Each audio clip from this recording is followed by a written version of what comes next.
I did a forum at Banff once, and there was a bunch of us on the panel. There was myself and Jason Priestley and Eric McCormick and a few producers and writers, and we were talking about the differences between working in Canada and the United States. And Eric McCormick is from British Columbia, I think. Anyways, at one point he said, you know, maybe I just had a bit more ambition and I moved down to the United States and I stayed there because I wanted to make it there. And I said, well, Eric, with all due respect, I think it takes a little bit more ambition to make it in Canada, because, you know, I used to always say it's twice the work, but it's half the money and it's half the track record. So in other words, you know, when I did Seinfeld, millions of people would watch, and Canadians would say, oh, well, he passed the litmus test in the United States.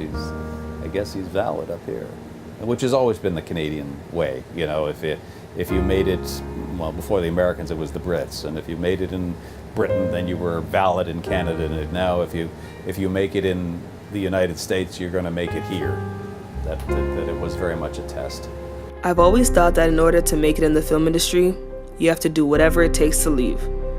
I've been writing, shooting, and directing my own stuff for years in my city, and I feel like people only started to really care about my work when I started to do gigs outside of town.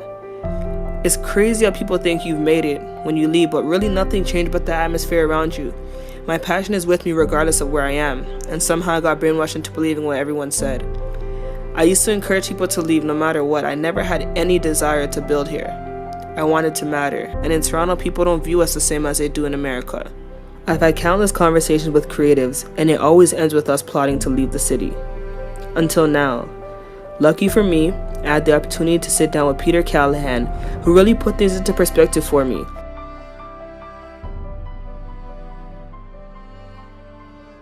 I'm Peter Keleghan. I'm an actor, and I guess oft called a social activist. I get involved with a lot of causes outside of acting. I just feel I need to give back in life. My motto has always been, leave the world a little better than you found it.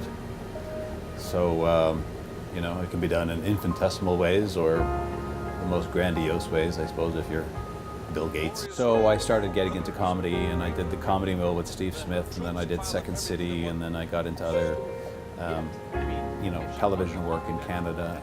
Ended up going to the United States for 5 years. Lived in Los Angeles from 90 to 95.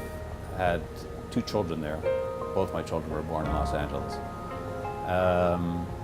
And just was faced with riots and floods and earthquakes and just an atmosphere for children that I did not want to deal with.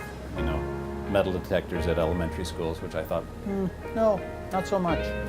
So moved back to Canada, started thriving in this industry, just doing what I can to work in this country, create my own stuff. My definition of success comes in many forms. Success in life, I suppose. I'm most proud of my kids, how well they're doing. Success in the business, I suppose, is working.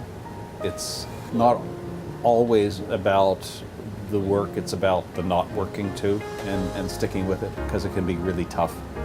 They say that an actor that is doing really well will make 1 in 12 auditions. So that's tough. So at any one time, there's 90 or 95% of all actors everywhere in the world that are not working.